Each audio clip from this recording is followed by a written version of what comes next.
This program contains graphic violence and sexual situations. Viewer discretion is advised. A celebrity doctor and best-selling author of the Scarsdale diet is brutally slain in his mansion, the victim of 4 gunshot wounds. His killer, a jilted lover, admits to firing the fatal shots, but insists the crime was in fact a suicide attempt gone horribly wrong. Jean's life was falling apart. She was failing in her job, she was failing in her relationship. He was single, he was a cardiologist, he was a celebrity. In terms of fidelity, he wouldn't make the top 10. Lynn Triforos was Dr. Tarnower's medical assistant. I'm younger, I'm hotter. It is sad, it is tragic, but most women just don't go out and, shoot the guy that does it to them. It's a twisted tale of passion, betrayal, and fate that culminates into one of the most bizarre crime scenes ever recorded, and shocking autopsy photos never before seen by the public. Well, there's nothing worse a human being could do. Take another human being's life in the name of love. She loved him to the bitter end. I just wanted you to be nice to me. Meet Jean Harris. Jean Harris. A woman living in the shadow of her lover's celebrity until murder made her famous.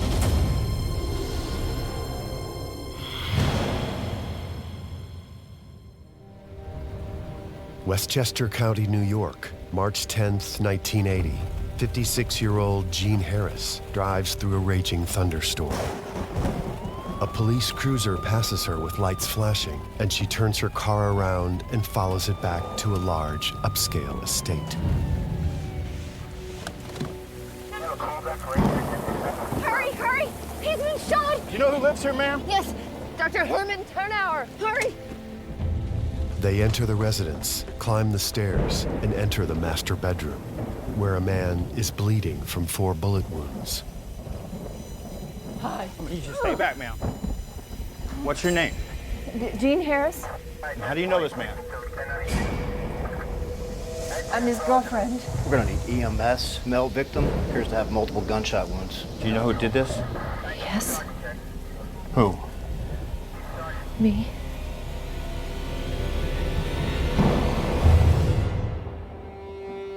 The murder of celebrity cardiologist Herman Tarnower, author of the famed Complete Scarsdale Medical Diet, was front-page headlines in 1980. The headmistress of an expensive private school was arrested and charged with murder. Well, he was just a doctor in Scarsdale, which is nothing particularly great, but he wrote this diet book, which caught on like wildfire. That book was huge in its time, and it turned Herman into basically that era's Dr. Oz. It's simple, it's safe, it's satisfying. He was on all the TV shows, everybody knew who he was, and the Scarsdale diet was synonymous with kind of rich upper crust people just trying to keep in shape by eating more grapefruit. Until that fateful night, few had ever heard of his lover of 14 years, Jean Harris, who admitted to shooting the doctor on a stormy night in wealthy Westchester County, New York. The crime spawned numerous books and films, including HBO Films' Mrs. Harris, starring Annette Bening and Oscar winner Ben Kingsley. Jean grows up in upscale Shaker Heights outside Cleveland. She was from a middle-class family, and basically the biggest decision of her life was chocolate or vanilla. So I think that tells you that she was a very, insulated person, right? After college, she marries Jim Harris and has 2 sons, but this marriage ends unsuccessfully. She had the white picket fence, and she had, depending on how you define good, a good marriage, but she was bored. She was very, very intelligent, and she needed intellectual stimulation. After divorcing her husband, Jean begins teaching at the Springside School for Girls in Philadelphia, where she begins to develop a reputation as a strict disciplinarian.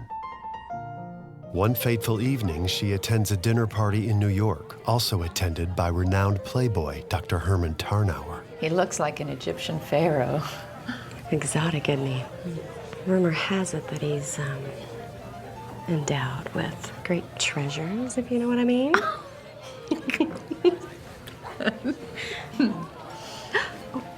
there's the McSheehan's. Excuse me for a second. What is it? Kasumartsu. I beg your pardon? Rotten cheese from Sardinia. Oh. It's a delicacy. Is it good? No, it's disgusting. No, thank you. Dr. Herman Tarnower. Jean Harris. So you're the Jean that Marge talks about, huh? She does. You have the most beautiful, pale blue eyes I think I've ever seen. Thank you. Sparks flew immediately, and maybe this man was the excitement that she was looking for. Wait. What were you doing in the Urals? Siberian elk. Yeah, trophy bull. You shoot elk. Yeah, elk, bear, tigers. Tigers. Yeah, there's really nothing like a hunt, Jean. Kind of makes a man feel primeval. Well, here's to primeval. Taken by her intelligence, striking looks, and pale blue eyes, Herman begins courting Jean. To her, the social climbing cardiologist is her knight in shining armor. They share a whirlwind romance, and he wines and dines her around the world. He took her away on vacations, sort of luxurious vacations to fancy places, to Palm Beach, to Nassau, introduced her to glitzy people. And obviously, like any woman, I suppose, she thought that was fun. She was his class. She was classy, and she knew how to handle people. She knew how to be a lady, so to speak. Thank you. Have a fantastic evening. Thanks so much. Thank you. Oh, what is this? After a few short months, Herman, a lifelong bachelor, presents Jean with an engagement ring. You proposing to me? I want to share everything with you, Jean. I mean, that must be love, right? I think so. Then it's settled.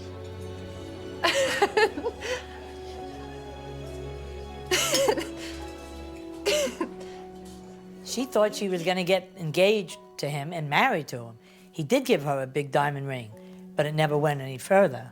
That kept her in place for him when he needed her. She was by his side the whole time. I mean, she was. Deep breath, please. But there is a downside to life with High, as he is affectionately called by those close to him. Herman liked the ladies, and everybody knew it, including Jean, who knew that in order to keep him, she was going to have to be okay with it. She was going to either have to ignore or accept the fact that he had multiple affairs. In terms of fidelity, he wouldn't make the top 10. She would drive up to see him, she would throw parties for him, and he never returned the favor. He was a very tough man, and he was not nice to her. The reason he was with her, if you're going to ask that question, he was very smart. She was very, very bright, and he wanted someone very bright on his arm when he went to meetings and he went to major functions. And she denied to herself that she was suffering. She denied to herself that she was being abased and demeaned and humiliated. But she knew it. Don't you think we need to set a date, maybe? I mean, school will be starting soon, and I need to know where I'm living. Jean. Yes? I can't go through with it. What? Yeah, I'm sorry. I know you deserve better than this. Now, he put her through the ringer big time, and she kept taking it and taking it and taking it. I've come to the realization that it's not for me. I'm sorry. And that's it? I do love you, Jean, and I want you to keep the ring.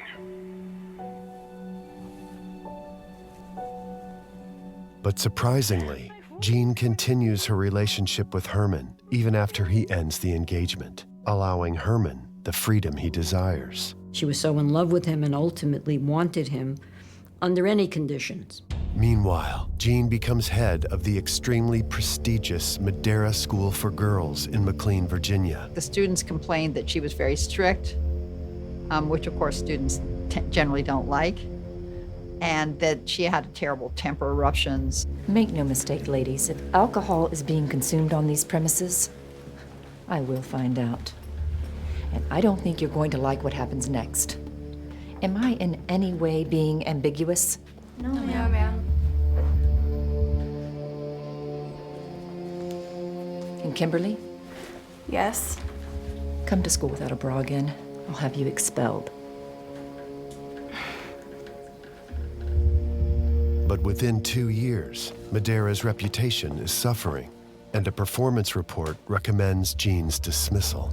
There was a lot of controversy, apparently. Some girls liked her, some girls didn't. Some people thought she was too strict. Some parents complained, some students complained. I would say she wasn't a huge hit at Madera.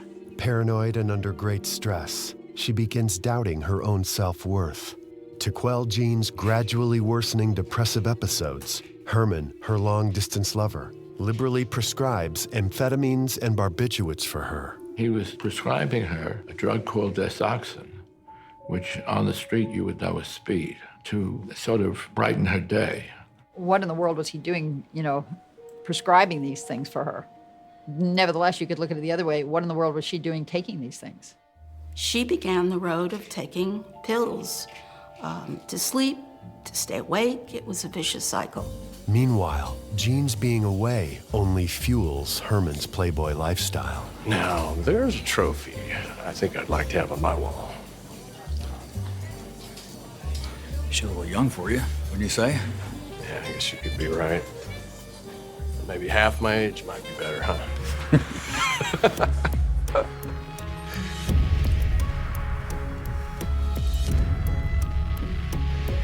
His girlfriend is now hundreds and hundreds of miles away. So what's he gonna do? He can play the field even more. She says, I knew that I had other women, and that was fine, but it never was fine. Jean turns a blind eye to Herman's many indiscretions, but it is a new relationship with his young blonde assistant, Lynn Triforos, that will ultimately push her over the edge. Lynn Triforos was a very attractive woman. She was much younger than Jean, obviously much younger than Hy. Jean Harris is no longer around every day, and so he starts seeing someone else. Although Herman continues to see Jean romantically, he chooses to publicly flaunt his new relationship with Lynn Triforos in front of her when he invites them both to one of his parties. Herman had played around, and everybody knew it, but this wasn't just a one-night stand. This was a new relationship, a relationship that could come as a threat to Jean. And Lynn Triforos apparently is very, very caring. She loves him, she really cares about him, and there she is every day. And Jean Harris finds out about this, and it drives her crazy.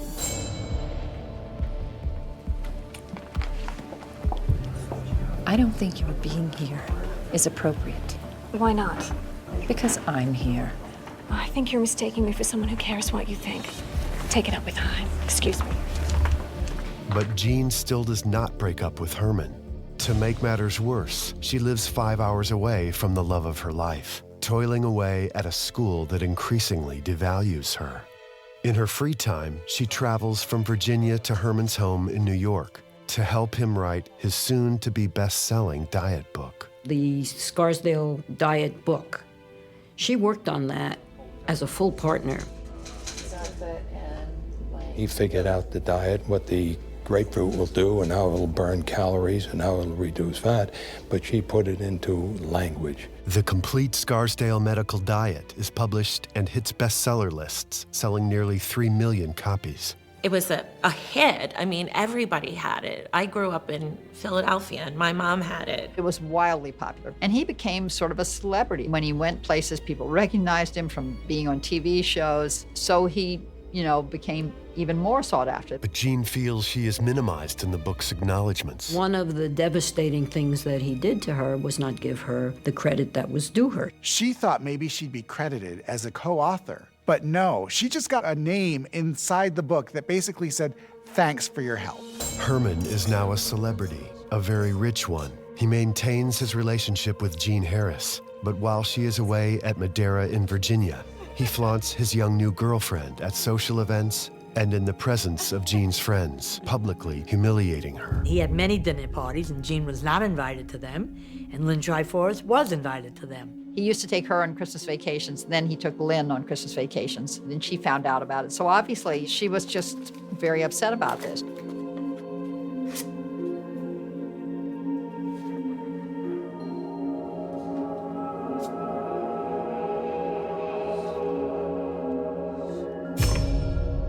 Meanwhile, Lynn takes out an ad in the New York Times to wish Herman a happy new year. The humiliation is more than Jean can stand. She wanted everybody to know that she was the new woman and that Jean was history. She was very angry about Lynn Treforest, and I think the replacement she didn't feel was worthy of Herman Tarnower. That stuck in her craw, I think. But there were these two women who were willing to fight for him, and his ego loved that. A chance encounter with a polygamist cab driver gives Herman an idea. So, you're telling me that you have 2 wives? Yes. So why do you need 2, huh? When you have 2 wives, they both work harder to please you. The information sits well with Herman, who begins openly pitting Jean and Lynn against each other. She actually told me that my presence at the party was inappropriate. So what did you say? I told her to take it up with you. I don't know why you keep stringing that old witch along when you could have me all by myself. It's complicated, Lynn. What's complicated about it? I'm younger, I'm hotter, and I know how to make a cardiologist's heart race. Yes, you do. So, how about a little workout, Doctor?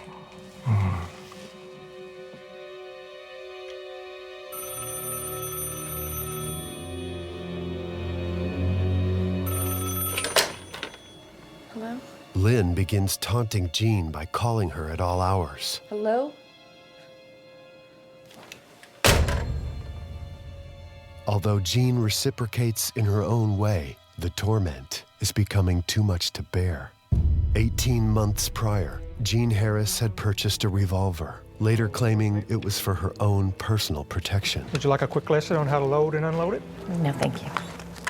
Are you sure? In buying the revolver, Jean neglects to ask the gun dealer how to eject the shells once the weapon is fired, something that will soon have critical repercussions.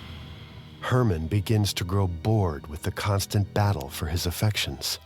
I think his feelings for her were waning because Jean was becoming, honestly, a pain to him. It was over, but she didn't feel that way. Rumors begin to fly that Herman will take Lynn to his lifetime achievement dinner instead of his longtime love. Thank you. Yes. Yeah, you too. All right, buddy. Bye-bye. 2 million copies, Gene. And he says that we're going to hit 3 before it's over. It's wonderful news, Hi. Yeah, well, I couldn't have done it without you, you know. Apparently you couldn't have done it without Lynn either. What are you talking about? I'm talking about your Lifetime Achievement Award dinner. You invited that little slut instead of me? Look, that is enough, Gene. It is not enough, damn it! I will not be humiliated. I deserve better than this. Look, it's over. What? I can't take any more of this jealousy, all right? It's done. You can't just drop me like some bad habit! I have devoted 14 years of my life to you, you son of a bitch! Get out. Get out before I throw you out. No. Just days before his murder, Herman will tell a friend he is writing a new book. This one titled, How to Live Longer and Enjoy Life More. When she was told not to come for this dinner, that truly did her in. That did her in.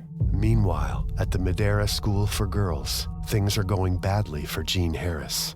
A rigid disciplinarian, she expels 4 girls for possessing marijuana seeds, and both the parents of the girls and other students become enraged. The Madera School was a very high-class, private school, and for these girls to get expelled was a bad thing because it involved graduation. They were seniors. Hark the herald angels shout, 3 more days till we get out. Things went from bad to worse at work. And she learned the hard way that you don't mess with socialite families. You don't mess with these rich people. And people were demanding that she gets fired. What do you mean, sit in? They're out for blood, Jean. You expelled 4 girls and their parents are pissed off. They had marijuana seeds. What do they expect? Well, the other girls refuse to go to class, and I can't make them until all this is straightened out. I don't understand. What did I do wrong? I don't know, Jean. You tell me. She has lost control of the school and herself. The reality was she was taking drugs, and she had expelled them for drugs.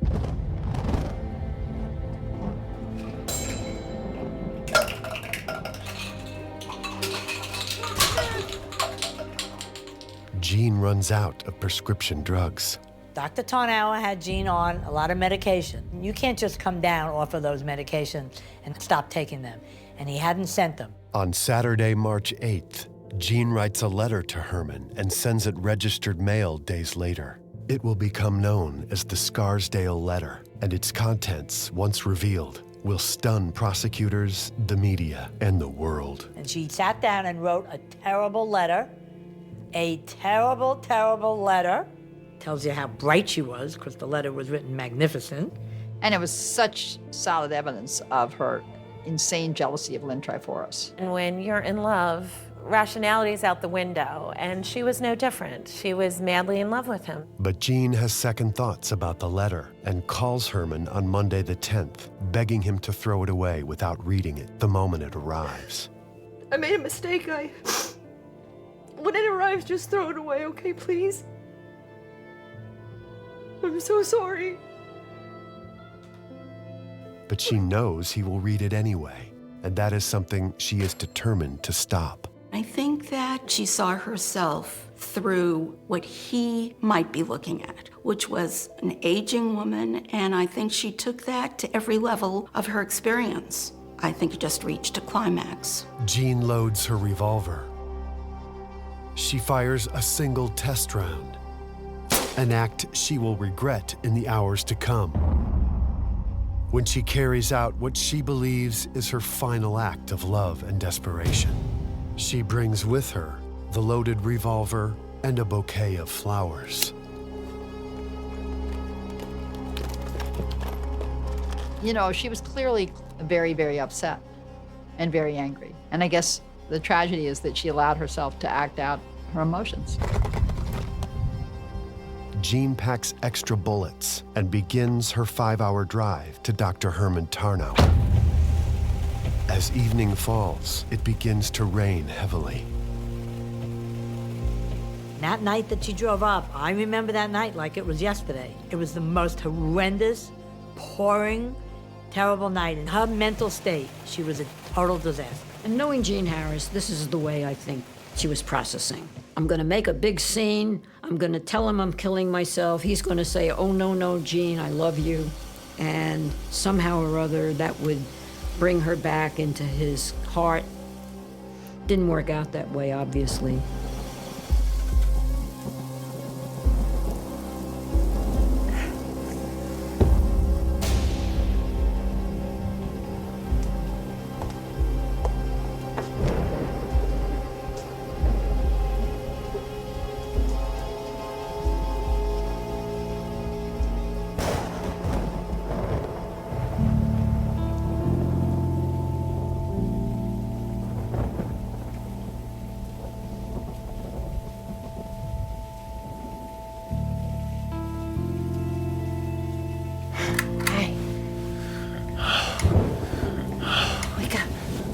Jesus, Jean. What the hell are you doing here? Go away. We need to talk. It's the middle of the night.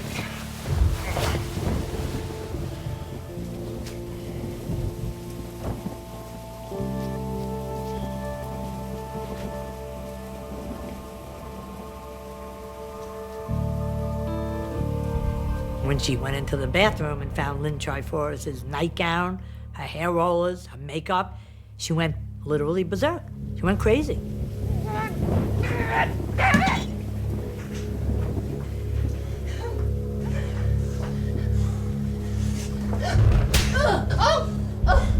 What the hell are you doing? I just wanted you to be nice to me.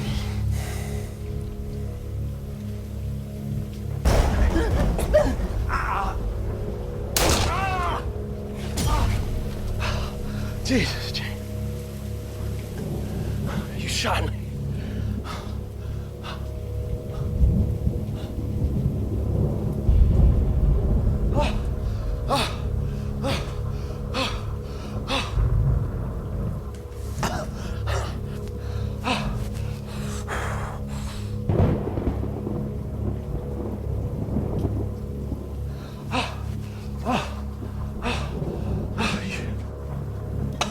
I'm calling 911, okay?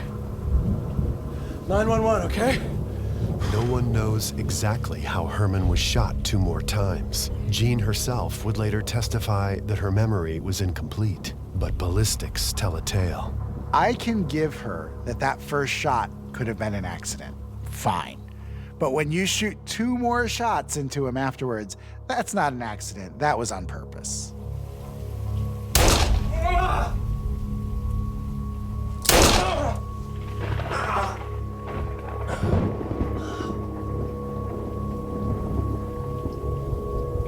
Of 5 rounds in the gun, 1 had previously been fired by Jean as a test round. There's 1 bullet left in the gun. She holds the gun to her head, pulls the trigger, click. Jean put the gun to her head and fired on the only empty chamber in the gun. Truth is stranger than fiction. It is speculated that previously rotating the chamber resulted in a dead round being queued up when Jean attempts to shoot herself. So she looks at the gun, she points it, she shoots it, it goes off.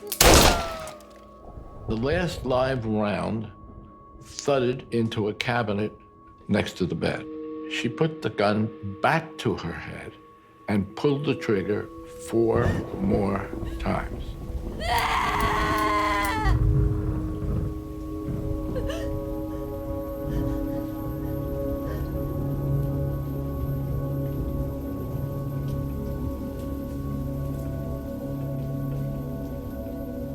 She's still trying to kill herself.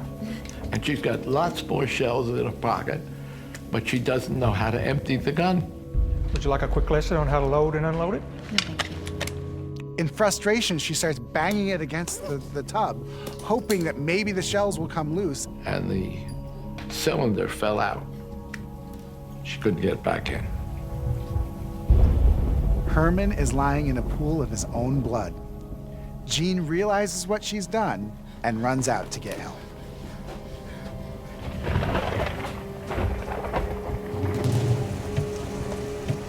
As Jean Harris drives away from the crime scene, she sees a police cruiser with lights flashing, heading toward Herman's estate. She turns her car around and follows the police to the residence.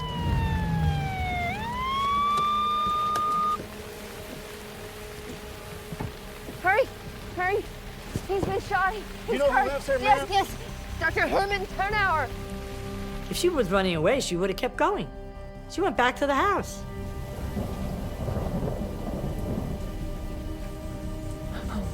Hi. Do you know who did this? Yes, Who? me.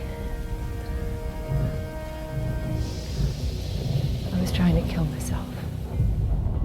The ambulance took a heck of a long time. If they had him there 10 minutes earlier, he would have lived. Jean will confess to the crime, insisting it was a suicide attempt gone wrong. Her attorney tried to argue that it was suicide.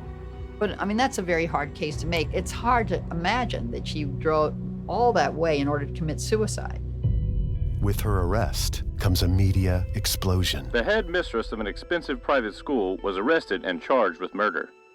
I turned on the local channel, and there they showed a picture of Jean Harris. It blew me away. There's nothing worse a human being could do. Take another human being's life in the name of love. Imagine going for a reconciliation and ending up with a murder.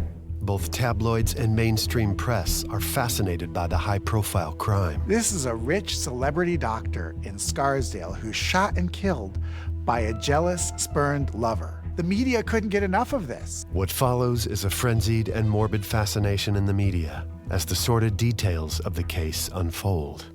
People tuned in because I think there was probably an identity. I think it was a peephole into their life, certainly. Even though she confesses to the murder, prosecutors are worried about a potential battered women's defense in which female jurors could be sympathetic. Everybody was in sync with her, and many people said to me, I'd kill him myself if I were her. I think the abuse was in betrayal, was in flaunting it. There are no visible or physical marks, but there's humiliation, there's intimidation, there's fear of losing your relationship, and I think she was just shamed and found it hard to live with herself. These prosecutors weren't stupid, so they figured there might be women on the jury who would be sympathetic to Jean Harris, just because their husbands had done them wrong, and they might want to give her the doubt. I'm talking in terms of being a female, and I hope she gets away with it. The prosecutors actually told us that they were happy to make a deal with Arno, her defense lawyer. The prosecution offers what should be an easy deal. Confess to the killing, and Jean gets off with a light sentence for manslaughter. Or go to trial, where she risks a life sentence if she loses.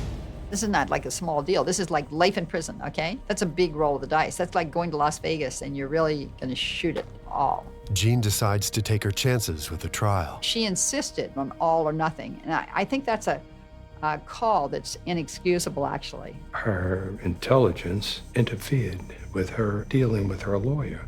I might say she was too smart for herself.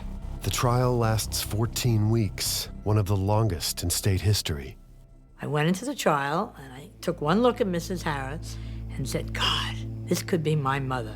She is elegant. She is classy. She's 99 pounds. I just couldn't believe she's on trial for murder. And I ended up going to the trial for 12 weeks. When she presented herself at the trial, she really did a big disservice to herself because she did come off as very arrogant and snooty and uppity, and just her body language, if you didn't know anything about the story, you'd say, I don't like her. The press sensationalized the trial and make Jean Harris a household name from coast to coast. Jean liked talking to the press, and I disliked her talking to the press. I did not want Jean talking. It was not in her interest. It's important to me, and it's important to Hyde, too, to know that certainly someone who loved him very much did not want to hurt him. Judge Russell Leggett's courtroom was the hottest ticket in town. It got to the point where the lobby was packed with people. I heard like a roar. It sounded like the surf rolling in on the beach. And when I take a look, it was all the people lined up after lunch waiting to get into the courtroom. Even her wardrobe is up for discussion. She was dressed in very sort of expensive clothes and very, I would say, clothes you might not wear if you were on trial for murder. Not very smart if you're trying to win the hearts of the jurors. I think she felt she was probably better than a lot of people were. I think she was arrogant. But what people didn't see was Jean Harris, the mother, Jean Harris, the mentor, that she tutored students, that she loved children. I mean, she killed someone, she killed the man. But that should not define who she was. Jean takes the stand in her own defense and maintains that this was a suicide attempt gone wrong. Jean shouldn't have taken the stand. Her lawyer told her, don't take the stand. But nobody told Jean Harris what to do. I could not get her to understand that it was better for her not to testify. But she, being a very strong-willed woman, said this is the way it's going to be. That may have been a mistake. It boomeranged on her. It opened the door to the Scarsdale letter. The Scarsdale letter came out, and everything she had written in anger was now going to be read in open court. They argued over the letter forever, and then, of course, when the prosecutor read it, people were falling over on the ground. Unbelievable, the language. Terrible. I wouldn't even repeat it. She used terrible language, very arrogant. In it, Jean chronicles the many wrongs she feels Herman has dealt her. she repeatedly calls Lynn vulgar names. The Scarsdale letter, in which she called Lynn Triforos a slut and a whore and this and that, I think that letter is what did her in. It showed her as a jealous, scorned woman, which is everything she said she wasn't. From the jury's standpoint, this letter was written by a woman who'd been publicly humiliated and was ready for revenge. If that letter was never read, I believe there would have been a different outcome. What is also devastating to Jean Harris's suicide attempt defense is the presentation of autopsy photographs showing the many bullet wounds sustained by Dr. Tarnower. These photos have never been publicly released and are seen here for the first time. She came from Virginia. She took 100 bullets with her. She had a revolver with her, okay? And she went up there and went into his room and started blazing away. So the issue of intent doesn't have to be 3 days. It doesn't have to be 3 hours. It doesn't have to be 3 months. It can happen in the snap of a finger. We argued, we talked about, and we finally came to a decision, and I was the one that spoke up and said, you have to be sure about this. Otherwise, we declare a mistrial, whatever. But you have to be sure in your heart.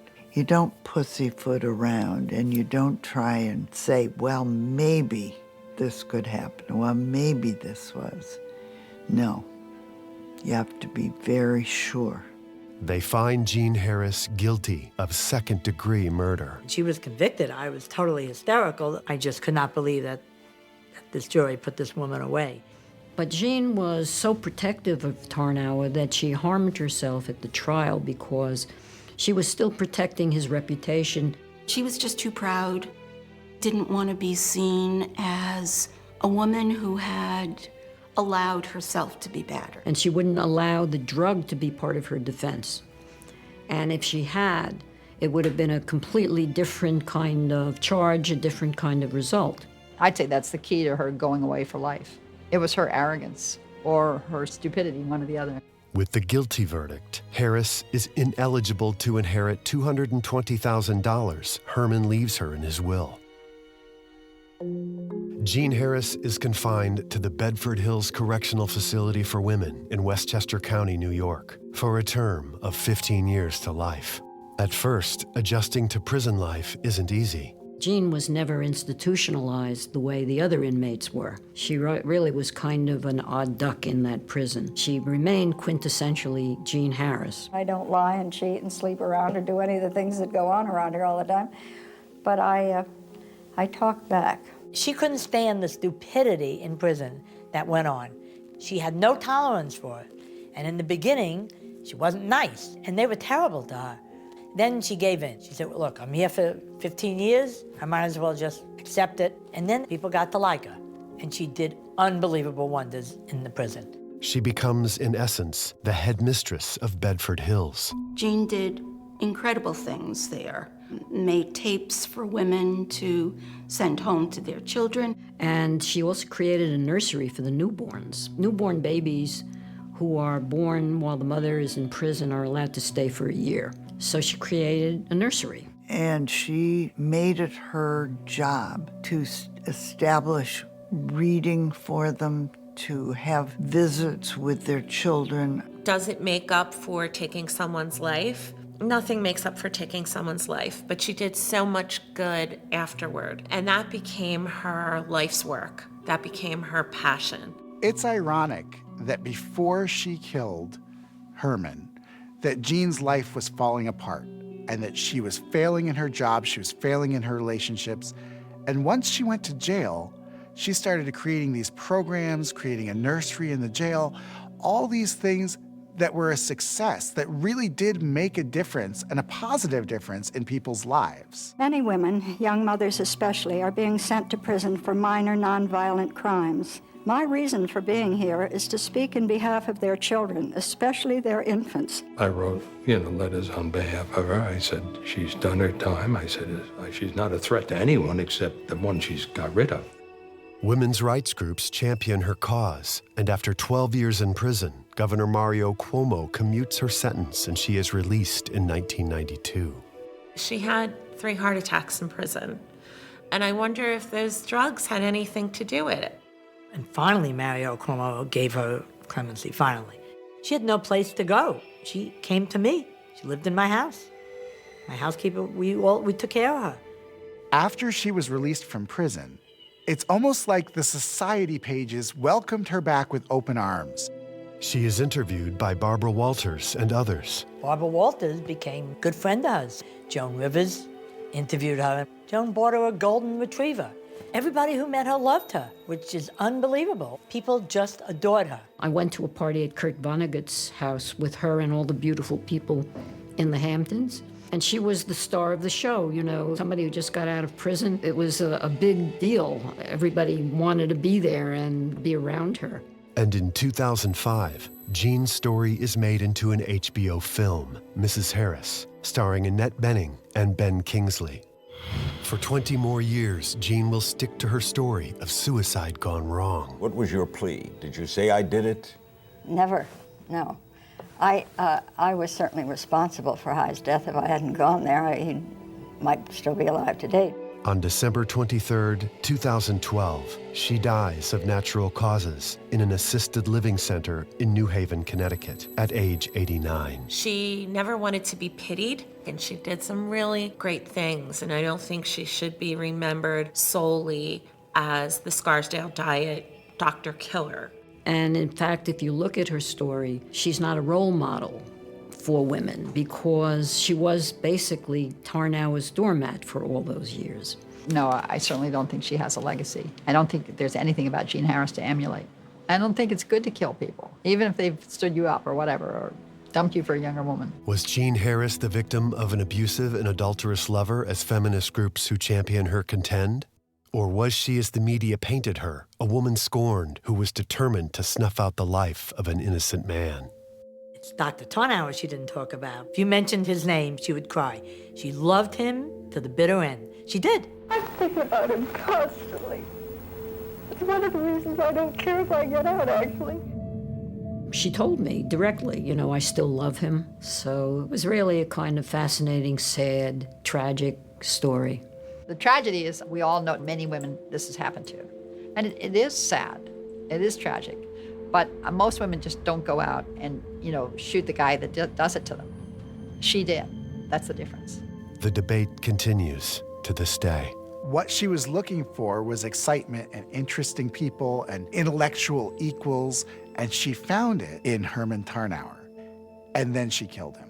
She was definitely in love with him, but I also think there was an element of obsession on her part. She really wanted to own him, and she could never own him.